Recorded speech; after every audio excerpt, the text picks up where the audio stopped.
Happy Wednesday, and welcome back to more of our book, Chasing Vermeer, written by Blue Balliett and illustrated by Brett Helquist. I hope that you have been listening along, as today is part 7 of our Read Aloud. If you missed any of parts before, you can click down to my YouTube channel, and there's the playlist titled Chasing Vermeer, where you can catch up before listening to this. Today we are going to start with chapter 10, which is called Inside the Puzzle. Calder felt restless as he stood in front of the living room window on Wednesday afternoon. It had been 2 days since their trip to the library. Not knowing what to investigate, neither Calder nor Petra had done any further research. Outside, it was pouring rain. The water was running and puddling. As Calder absent-mindedly watched the droplets forming and reforming in shape after shape, an idea came to mind. Of course. It was the obvious next step. He bounded up the stairs, away from his parents talking in the kitchen, and picked up the phone. When Petra answered, he said, "Listen, I think we should call the National Gallery and ask if a lady writing is there. You know, to find out if the painting is safe and all that." "Why wouldn't it be there?" "Well, I just want to be sure. Maybe Charles Fort's warping my brain, but stories about teleportation and people vanishing into thin air, we should check." "I'll be right over."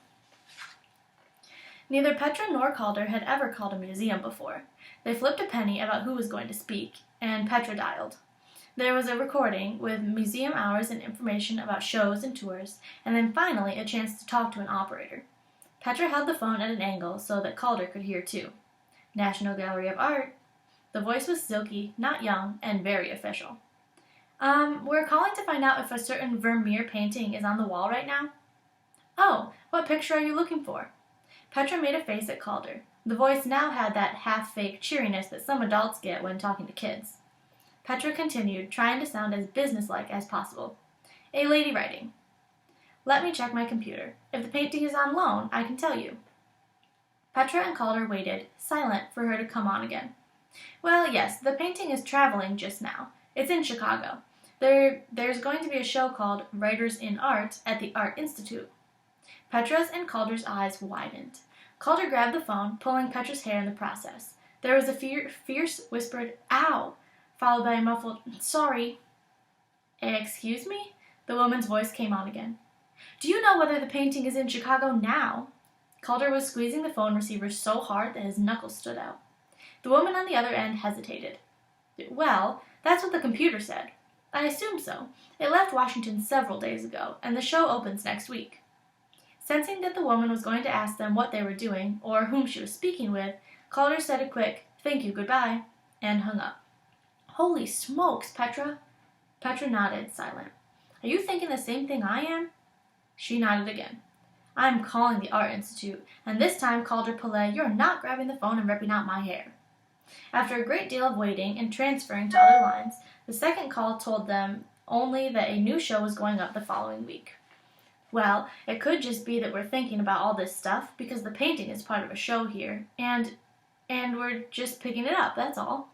Petra's voice trailed off. "Yeah, but I still feel funny knowing she's traveling, don't you?" Calder said. "Paintings travel all the time, and now we'll actually be able to see her." "Time for a blue one."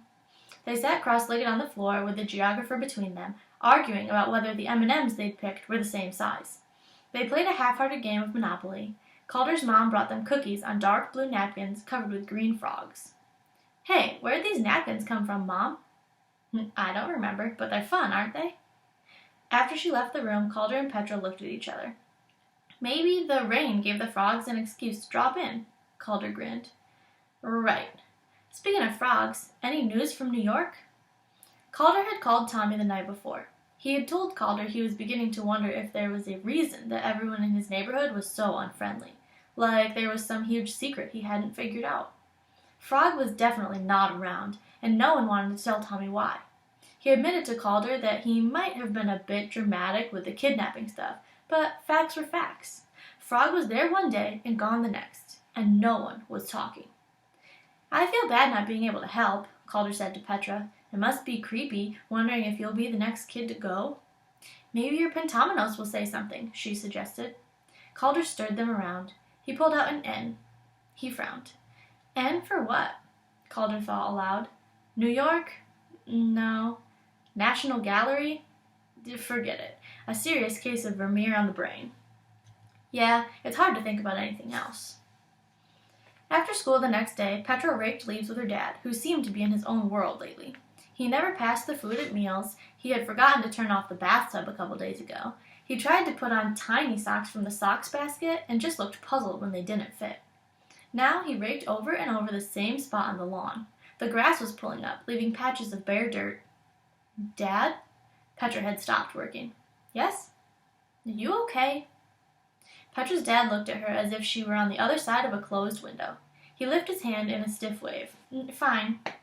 But Petra didn't believe him. What had happened to him? He still went off to work, but he was always distracted. She wished with all her heart she had found the letter that had started this, the one her parents had been arguing about weeks ago. There might have been something she could have done. As her dad headed inside, she heard him mutter, "Alone? Insane." Petra's eyes opened wide. Alone? The first thing she thought of was a lady writing. What was her dad talking about? Had he meant money? Or had she heard wrong? Maybe he had said, alone. Either way, it sounded bad. Calder made 2 pumpkin pies that afternoon with his mom and played 3 games of solitaire. He helped his dad fold the laundry. Calder, I need you for something else. Come outside. Calder's dad was already in his jacket. Calder followed him onto the front walk, noticing with interest all the papers that had collected under the dead plants in their yard. He was remembering the letter about crime and art that Petra had found there and then lost. His dad was squinting up at the outside of the house. It's time we repainted. Think we should keep the same color? Yup, Calder said. That's Grandma Ranjana's color, isn't it? Too bad she can't know we're keeping her choice. Why did she like red so much anyway? Calder's dad laughed. It's a long story. Something about the artist Vermeer. She wished he'd used more red, because she thought he was the best, but red would have made him perfect. Weird, Calder said quietly. He glanced down the block and saw Petra in her yard. She had on a red hat, a smudge of bright color against the November gray.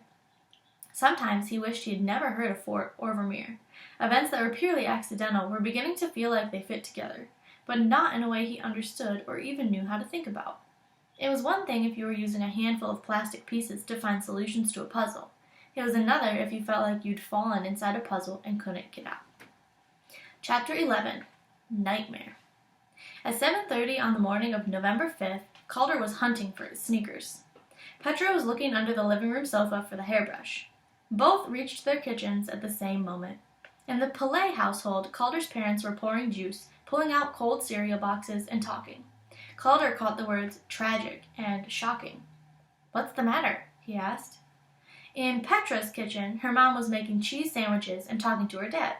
Petra heard her mother say, "How could a thing like this happen? I mean, whose fault is this?" Petra read the headlines. On the front of the Chicago Tribune, in giant letters, were the words, "Vermeer vanishes. Irreplaceable treasure disappears between Washington and Chicago." Petra sat heavily on a kitchen chair and began to read. A 1665 Vermeer painting entitled A Lady Writing was stolen this past weekend when in transit between the National Gallery of Art in Washington, D.C. and the Art Institute of Chicago. The painting was to be the centerpiece of an exhibit to open next week at the Art Institute. A Lady Writing is, according to curators at the National Gallery, of absolutely incalculable worth. One of 35 known works by Dutch artist Johann Vermeer, it is without doubt one of the most valuable paintings to have been stolen in the 20th century. In an emotional telephone interview, N.B. Jones, the curator in charge of arranging the loan, said, "This is every museum's nightmare. This is an exquisite and fragile painting that needs to be kept in certain atmospheric conditions. It is easily worth millions of dollars, but could never be sold on the black market. It must have been targeted for theft by an individual collector. This is a tragedy of indescribable proportions." According to sources at the Art Institute, the painting arrived with armed guards late yesterday afternoon. When it was unpacked with great excitement by a group of conservators and curators, the case was found to be empty. A printed note was taped to the packing materials. It read, "You will come to agree with me." Every attendant and armed guard who was near the painting from the time it left Washington has been identified and is being held for questioning. Petra could hardly breathe. She had to find Calder. Calder listened to his parents read parts of the article aloud. I knew it, he muttered to himself. What's that, Calder? It's upsetting, isn't it? Calder's dad peered at him over the paper. As Calder ran down the hall, he heard his father remarking to his mother, Must have spelling today. Calder was down the steps in one leap and running towards Petra's house. He arrived just as she stepped out. One look at each other, and both knew it wasn't necessary to break the news. They sat down on the curb at the end of Petra's walk. We knew it, right? We knew ahead of time? Calder began fiercely tearing up fallen leaves. Yeah, but we didn't really know. Petra's voice was strangled sounding.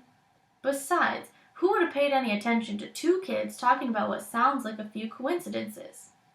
There's no question now that there's something really creepy going on here, and that we're somehow mixed up in it. Calder looked at Petra directly for the first time. I mean, how could we have just stumbled on all this stuff? Petra didn't disagree. It sounds nutty to say, but I think the Vermeer woman is depending on us, kind of like she's been waiting for us to catch up. They were both silent for a moment. Calder stood up. So, what do we do now? What Charles Fort would do. Pay attention and keep our heads. Miss Hussey turned up at school that morning with her arm in a sling. She explained that the lights had gone out in her house the night before and that she'd fallen. What had seemed intriguing just a couple of days ago suddenly felt sinister to both Calder and Petra. Petra's dream painting had been stolen. Petra's dad was acting weird. Calder was worried about Tommy, and now Miss Hussey was hurt. Petra and Calder looked at each other, silently running through all the things that were going wrong. Who or what would be next? Miss Hussey had the newspaper under her arm, and the first thing she did was read aloud the article about the Vermeer painting. This started a discussion about art theft, and about how thieves sometimes cut canvases out of frames.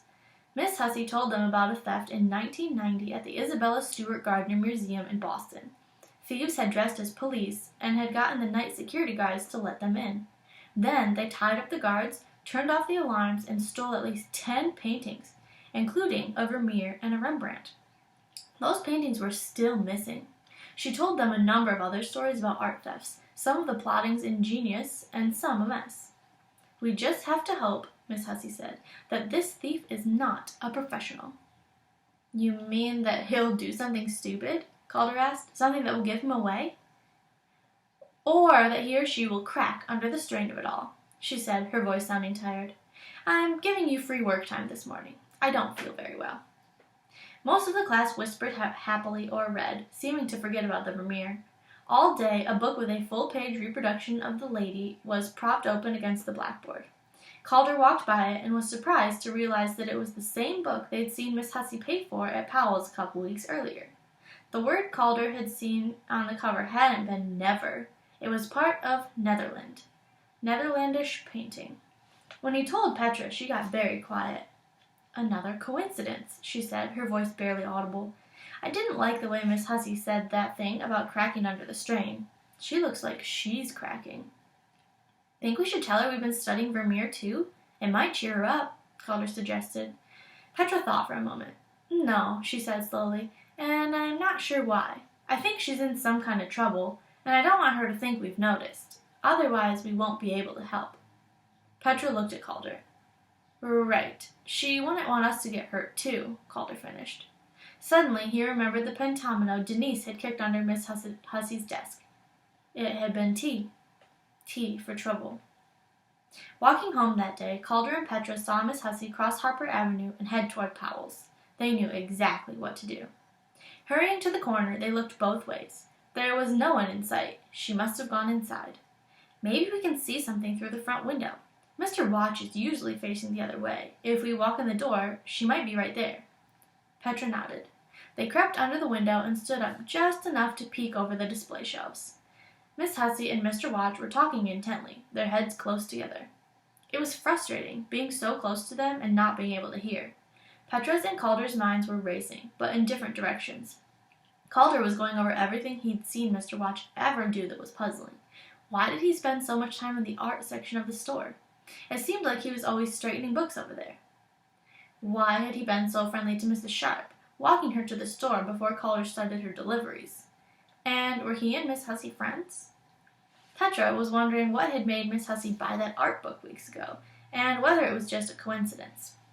Miss Hussey was very adventuresome. Had she gotten herself in over her head somehow? Had she really just fallen the night before? Did her injuries have anything to do with a lady writing? Heading back down the block, Petra and Calder shared their worries. If they had turned around, they would have seen Miss Hussey and Mr. Watch leave the store together. Miss Hussey was carrying a thick package under her good arm. The Chicago Tribune editorial board printed this unsigned letter the following morning. Dear concerned art lovers, I am the one responsible for the temporary disappearance of A Lady Writing. She remains in her frame, and no harm will come to her. She will be returned when the lies that surround the life work of Johann Vermeer have been corrected. I have committed a crime, but in my heart I know that my theft is a gift. Sometimes bold steps must be taken to uncover the truth. Here lies the problem. The great master known as Johann Vermeer painted, in truth, only 26 of the 35 paintings we now attribute to him. These real Vermeers were done between 1656 and 1669. How do I know this? Look for yourselves. His touch is unmistakable, his vision and originality impossible to truly reproduce. Now tell me why we have no papers, no printed materials written by this great artist about his life work. Why do we know so little about the man? I believe that this is the answer. Vermeer's followers, and perhaps even members of his family, those he thought and those who so greatly admired him, got hold of and destroyed his papers after his death. Then, a number of works done under his direction or influence were sold as paintings either executed by an immature Vermeer at the start of his career or by the ailing artist in his last years. Centuries went by, and Vermeer fell into obscurity. As the master's works became more and more valuable in the 20th century, those who owned these earlier and later paintings were, of course, uninterested in the idea they might be in ownership of a painting done by someone else. These paintings are currently in a number of big and powerful museums, including the Metropolitan Museum of Art in New York and the National Gallery in London. Who is now brave enough to correct these errors? Who but the public at large, those with nothing to lose? What should you do? First, you must simply go and look. Look at the reproductions in books about Vermeer if you cannot get to the museums. Ask yourself, after studying the great paintings of genius done by Vermeer during the 1660s and just before, whether these other works have the same magic, the same luminous glow, the same secretive, dreamlike power. Well, do they? The greatest art belongs to the world. Do not be intimidated by the experts. Trust your instincts. Do not be afraid to go against what you were taught or what you were told to see or believe. Every person, every set of eyes, has the right to the truth. These paintings will speak to you as they have to me. When you have looked as you have never looked before, you will come to agree with me. And then the record must be set straight. To do this, you must protest. You must be difficult and impossible to ignore. I hope you will write, by the thousands, to museum officials, to newspapers, to those in power. When the surviving life work of this great painter has been correctly identified, I will return A Lady Writing. I eagerly await your involvement. I will be setting up a website where you may post letters on a computerized message board. They will be kept by me, and they will be read by the world. As for the 3 people who received a letter from me in October, you know who you are. I cannot thank you enough. The part you have played has been invaluable. I congratulate you all on your pursuit of the truth. The uproar was instantaneous and dramatic. And that is where we are going to stop for today. Come back tomorrow for chapter 12, which is called Tea at 4. And I hope that you enjoy the rest of your day. Goodbye.